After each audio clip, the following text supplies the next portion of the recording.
Hey everyone, welcome back to ZuzGaming, and this is my 12-year-old PC which does not have much use at my house now. Today we are going to transform that into a fully functioning NAS. Whether you are looking to back up your data or stream media, this guide will cover everything you need to know. So let's get started.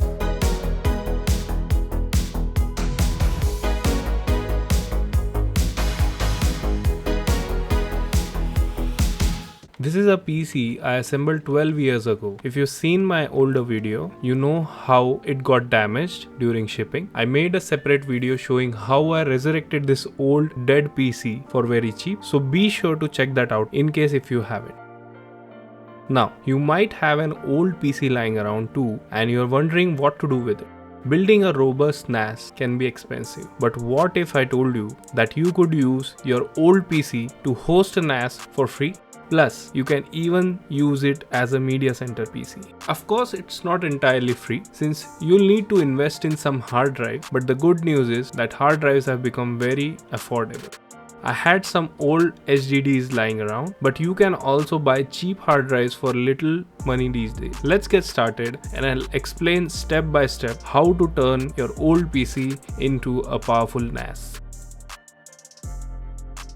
For the hardware, I have this old PC equipped with an i5-3470 processor, an H61 motherboard, 6 gigs of RAM and 1TB HDD already installed in it. In this example, I'll just start with just one HDD, but later I added another HDD from my PS4. I made a video where I replaced the PS4's hard drive with an SSD, so be sure to check that out as well. I also had an old 1TB Seagate expansion external drive lying around. I removed the outer casing, giving me a total of 3 HDDs for a RAID configuration. For hard drives, I recommend using at least 3 HDDs of the same capacity to start with. Using RAID can help eliminate data loss if one hard drive fails. For software, we'll be using TrueNAS, along with its various plugins to host this NAS. TrueNAS is a free to use and easy to configure software. You can see the minimum hardware requirements on the screen. While you can get by with slightly less RAM, ensure that your hardware is compatible. While filming this video, I used only one hard drive to demonstrate how you can have a functioning NAS with just a single hard drive. We'll go through that procedure now. For a setup with 3 hard drives, the process is similar and I'll explain the necessary configurations for installing it in RAID mode. To start the installation of TrueNAS, first go to their website, click on Get TrueNAS on the right hand side and select Download TrueNAS Core. After downloading, you'll need to create a bootable USB drive to install TrueNAS. TrueNAS provides detailed steps on creating a bootable USB using their tool, and I have posted a link to this article in the description below. With our bootable drive ready, let's begin the installation. Insert the USB drive into your PC and boot it up. Then access the boot device selection menu, choose your USB as the boot device, and you should see the TrueNAS installer section. From the options, select Install/Upgrade by pressing Enter. Since we have 6 gigs of RAM, a warning might appear, but it can be ignored. Next, choose where to install the TrueNAS OS. I'll select the first device, my 120 gig SSD, for the OS installation, and the second device, the hard drive, will be used for the data storage. When prompted, choose Fresh Install since this is our first time setting up this TrueNAS. Then select to format the boot device, which is our SSD. Note that TrueNAS does not recommend installing on a flash media, so ensure you have a dedicated disk for the OS. Proceed by confirming yes to continue. You'll then be asked to set a password for the root user. In the next menu, select Boot via BIOS and then create swap. The installation will now start and it may take some time, so be patient. Once the installation is complete, you'll need to reboot. Click OK and remove the USB drive as soon as you select Reboot. After restarting, you'll see a screen where you can select option 1 by pressing enter. It will take some time to load all the services and boot the OS. Once it is fully booted, TrueNAS will provide you a URL that you can use to access the interface from any other PC. Once your NAS is booted up, go to the URL provided on any device within your network. You should see this login screen. Enter your root credentials to login. This will take you to the main dashboard where you can view all the important information about your NAS. To configure a NAS, navigate to Storage, then click on Pools. Since this is a new setup, we'll select Create a new pool. Give your pool a name. You'll see that your disk is detected under Available Disk. Click the arrow to add it to a VDIF, which is a virtual device. Since we are using only a single disk, a data loss warning might appear. If you proceed with a single disk, be aware that it may lead to data loss. The only RAID option available in this case is Stripe, which does not provide any redundancy. The estimated capacity will be the same as the total capacity of the disk. Click on Force and then another warning will appear. If you still want to continue, select Confirm and then click Continue. Now click Create and a final warning will inform you that all the data on the disk will be erased. Select Confirm and then click Create Pool. Your ZFS storage pool will be created. Now, for a more robust setup, you'll want redundancy. Here I have another example where I added 2 more disks to the same NAS server, bringing the total to 3 disks. As you can see on the screen, the server has now 3 disks. All 3 disks are configured as part of one pool. This setup uses RAID Z1, which means I have the capacity of 2 disks with the third disk used for redundancy. This configuration allows me to lose one disk without any data loss. Okay, now coming back to our main setup with that single disk. Once we have created a storage pool, let's add plugins such as Plex. First, go to Plugins, select our pool for the plugin and click Choose. You'll see a list of available plugins. Select Plex Media Server and then click on Install. You'll need to name your Plex server. Let's call it Plex Media Server. For the jail name, we'll use Plex Zuz. Keep the rest of the settings as they are and click Save. The plugin installation will now start. This process might take some time, so please be patient and let the installation fully complete. Once the installation is finished, you'll receive a link to the admin portal for the Plex. Save this URL somewhere safe. Next, we need to stop the Plex plugin. Click the arrow on the right of the plugin and click Stop.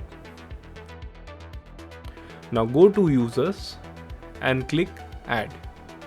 In full name and username, create a user for yourself. Let's name this user Zuz. Set a password and click Submit with default settings. With our user created, go to Groups, click Add and create a group named TrueNAS_users. Keep the default settings and click Submit. Expand the group settings by clicking the rightmost arrow, click on Members, find the user Zuz and select it. Now click the right arrow to add it as the member of the TrueNAS users group and click Save. To provide permissions, go to Storage, then Pools, click on the 3 dots for the pool and select Add Dataset. Name it Zuz_data. Keep the other settings same and click on Submit. For our dataset, click the three dots and select Edit Permissions. Keep the path as it is and click Use ACL Manager. Select Create a Custom ACL and click Continue. Keep the user as root and change the group to TrueNAS_users. Select Apply Group and apply user options. Now make the following changes. For the owner, set the permission type to basic, permissions to full control, and flags to inherit. Do the same for the group section.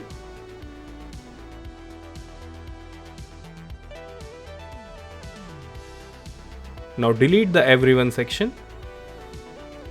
Click Save to apply these permissions, and once done, go back to the plugins, expand the Plex plugin and click on Mount Points. Go to Actions and then click Add. For the source, add the path to your dataset.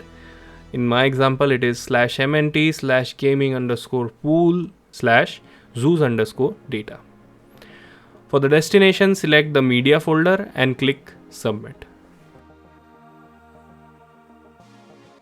Finally, go back to plugins and start the Plex plugin.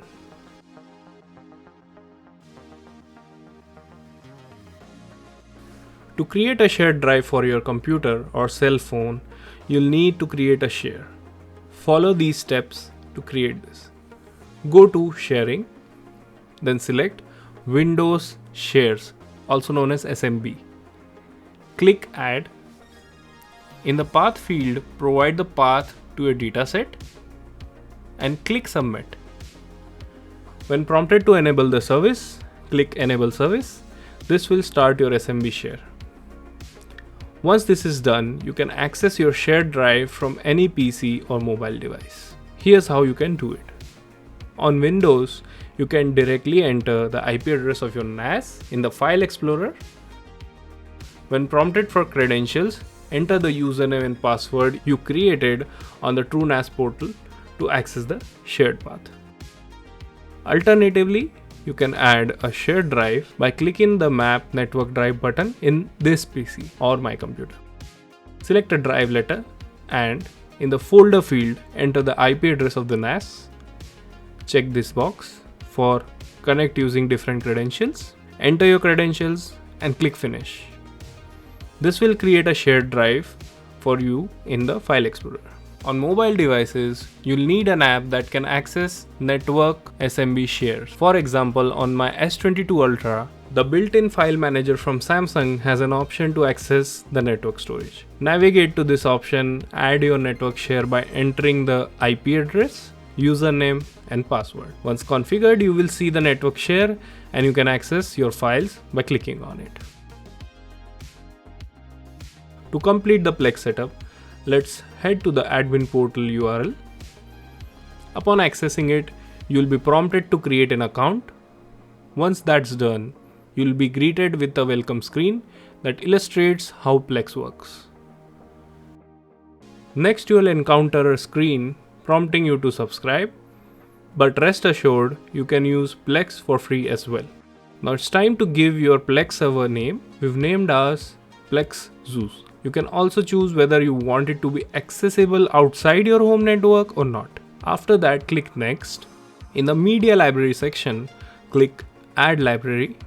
From there, you can choose a type of content such as movies, music, or TV shows and assign a directory on your NAS where you'll keep those media files.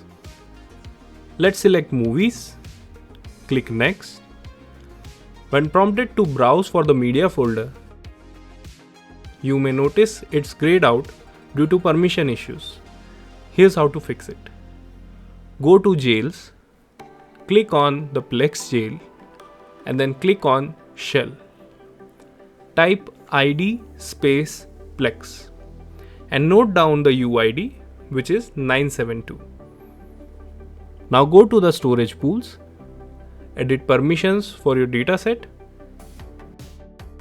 add an ACL item, select user, enter the same UID which is 972 in the next text box, give read permissions, click on apply permissions recursively, confirm, and then continue.